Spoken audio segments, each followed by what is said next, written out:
اب آ رہا ہے یونیورسل ٹروتھ، آفاقی حقیقت اس کے اوپر. افتؤمنون ببعض الکتاب وتکفرون ببعض، تم اللہ کی کتاب کے کچھ حصے پہ ایمان رکھتے ہو اور کچھ کو چھوڑ دیتے ہو. یعنی اس پہ تو ایمان رکھا تم نے کہ قیدیوں کو آزاد کرنا ثواب کا کام ہے، لیکن جو ان کو قتل کر کے یا ان کو مجبور کیا اپنے ملک سے نکلنے پر، وہ بھی تو اللہ نے کتاب میں ہی نازل کیا تھا، اس پہ تو تم ایمان نہیں لے کر آئے. آدھے دین اپنی مرضی کا لے لیا اور آدھا دین اپنی مرضی سے چھوڑ دیا. اور یہ سب کچھ ہم بھی کر رہے ہیں. یہ مسلمانوں کے اندر یہ رائج ہے کہ وہ رمضان شریف کا خدا اور ہوتا ہے اور غیر رمضان کا اور. رمضان میں ماشاءاللہ یعنی ایسی نمازیں پڑھتے ہیں کہ جو پکے نمازی ہیں وہ بھی پریشان ہو جاتے ہیں کہ یار مطلب ہم بھی اس طرح کی نماز نہیں پڑھ سکتے. لیکن جیسے ہی عید کا چاند نظر آتا ہے تو صبح کا بھی انتظار نہیں کرتے، کیونکہ شیطان رات کو جو آزاد ہو جاتا ہے اسی وقت ویلکم کہتے ہیں. اور جناب آپ دیکھ رہے ہیں نوجوانوں کو اسلامی بہنوں کی خدمت کے لیے بازاروں میں گھوم رہے ہوتے ہیں. ٹھیک ہے، کسی نے سودا کسی کا وزنی ہو تو جا کے مدد کرتے ہیں، اس لیے جا رہے ہوتے ہیں نا. تو یہ چند دین کے چند حصوں پہ عمل کرنا، بعض کو عمل کرنا، بعض کو چھوڑ دینا، یہ ہر جگہ اپلائی ہوتا ہے. قرآن اس لیے تو استعمال ہو رہا ہے کہ جی اس کی تلاوت کی جائے، اور جو اصل مقصد تھا اس پہ عمل کرنا وہ چھوڑ دیا. وہ بھی تو قرآن ہی کہہ رہا تھا نا، یہ قرآن اس لیے نازل ہوا ہے تاکہ اس پہ تدبر کرو، اس سے نصیحت حاصل کرو. سورہ صاد کے اندر وہ چھوڑ دیا اور کہا جی قرآن میں ہے کہ جی تلاوت کرو اس کی، قرآن حکیم کی، جیسا کہ تلاوت کرنے کا حق ہے، ٹھہر ٹھہر کے پڑھو. یہ عمل ہو رہا ہے، جو اصل مقصد تھا وہ چھوڑ دیا. اسی طریقے سے آپ احادیث کی کتابوں میں بھی آ جائیں، اگر نماز کے طریقے کی بات کریں کہ جی بخاری مسلم میں نماز کا طریقہ جو ہے وہ اس طریقے سے لکھا ہوا ہے، رکوع میں جاتے وقت اٹھتے وقت رفع الیدین، وہ کہتے ہیں آپ اس کو چھوڑ دیں، یہ تو اگر ہم کریں گے تو میرے ماں باپ کیا کہیں گے، میرے رشتہ دار کیا کہیں گے، محلے کے مولوی صاحب ہی ہمیں پکڑ لیں گے. ہاں بخاری مسلم سے آپ کو درود شریف کی فضیلت بتا دیں، کوئی دعا سکھا دیں، وہ کہیں گے ہاں جی یاد کر لیتے ہیں، اپنی مرضی کا دین لیں گے. تو اب وہ یونیورسل ٹروتھ آ رہا ہے کہ جو لوگ اپنی مرضی کا دین لیتے ہیں، یہ ٹروتھ صرف بنی اسرائیل کے لیے نہیں ہے، قیامت تک کے لیے.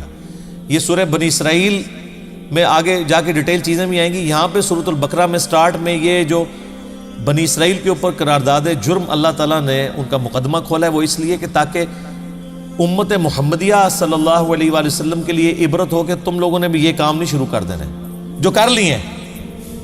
اللہ کو پتا تھا یہ ہونا ہے، لیکن اللہ تعالیٰ نے خبردار کر دیا. جس طرح اللہ کو پتا تھا کہ فرقے بننے ہیں، نبی الاسلام کے ذریعے بتا دیا، لیکن اس سے روک دیا کہ تم نے اس سسٹم کا حصہ نہیں بننا. وَاعْتَصِمُوا بِحَبْلِ اللَّهِ جَمِيعًا وَلَا تَفَرَّقُوا. وہ کہتے ہیں نہیں یہ حدیث میں پہلے ہی آیا فرقے بننے ہیں، اور یہ تو نہیں آیا کہ فرقے بناؤ، وہ تو خبر تھی. جیسے مسلم شریف میں حدیث ہے کہ عورتیں قرب قیامت میں ایسا چست لباس پہنے گی گویا ننگی ہو. تو اب کوئی اپنے گھر والوں کو ننگا لباس بنانا شروع کرتے کہ جی وہ تو پہلے حدیث میں آیا کہ پہنے گی. نہیں، وہ تو بتایا گیا اس سسٹم کا حصہ نہیں بننا.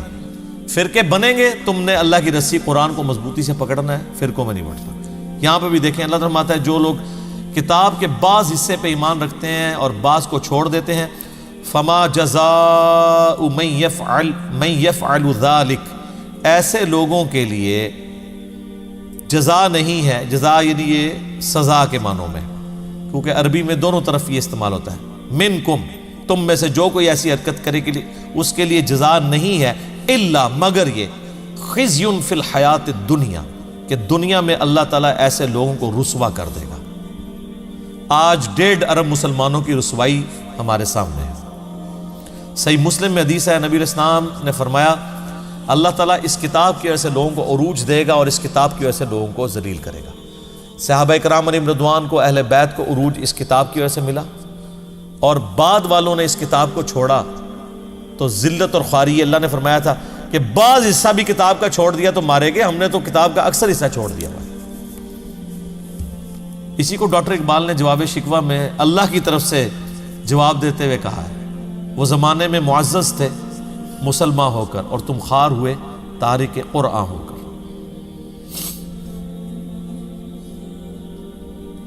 وَيَوْمَ الْقِيَامَةِ يُرَدُّونَ إِلَىٰ أَشَدِّ الی اشد العذاب، اور قیامت والے دن شدید عذاب میں جھونکا جائے گا. یعنی دنیا میں تو رسوائی ہونی ہے، آخرت کا بھی جو ادھار باقی ہے نا وہ تو بہت ہی شدید ہے.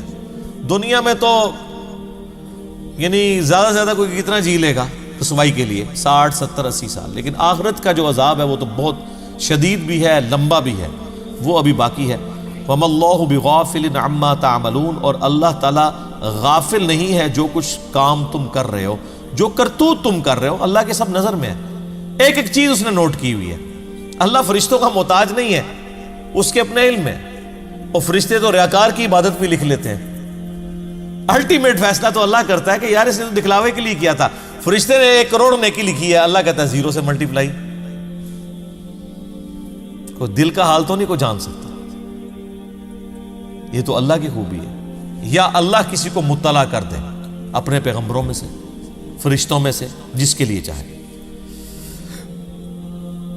اولئک الذین اشتروا الحیاۃ الدنیا بالآخرہ، یہ وہ لوگ ہیں جنہوں نے دنیا کی زندگی حاصل کر لی ہے آخرت کے بدلے میں. آخرت بیچ دی، دنیا خرید لی. حالانکہ سمجھدار وہ ہے جو دنیا بیچ کے آخرت لے. جو سورہ توبہ میں ہے کہ اللہ تعالیٰ نے مومنین کی جانیں اور مال جنت کے بدلے میں خرید لیے.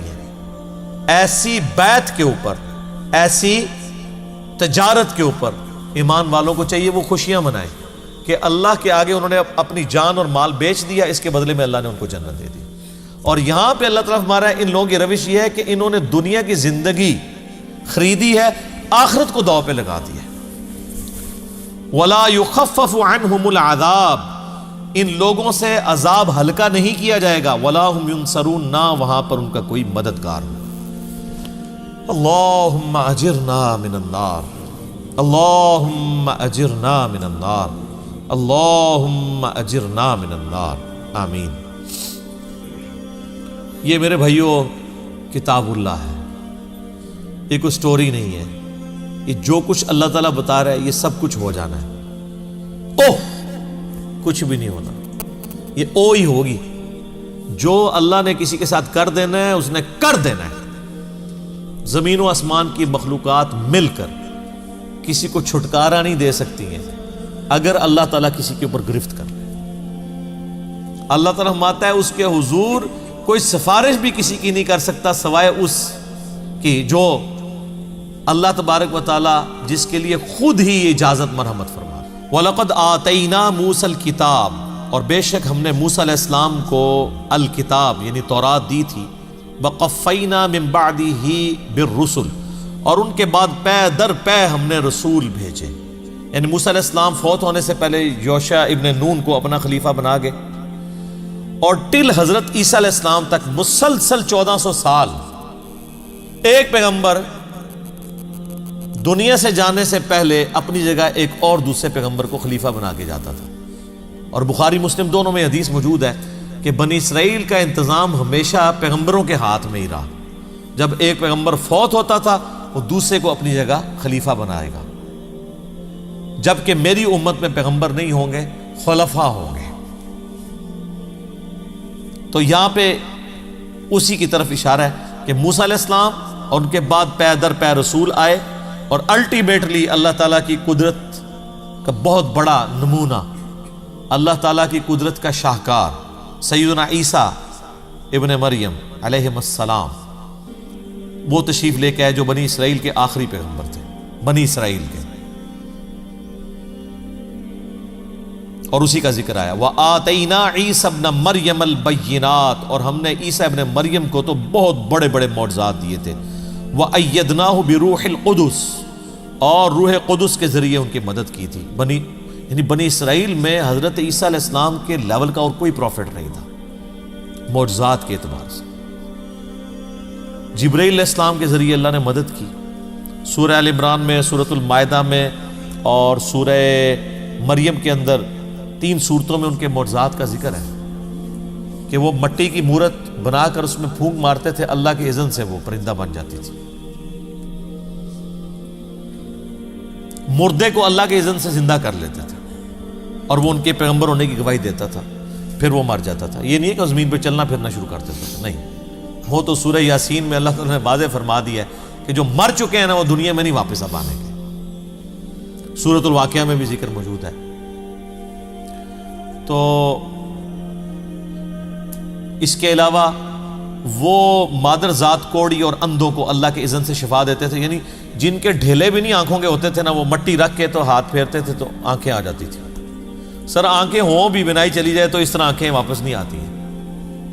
اتنے بڑے بڑے معجزات ہوں.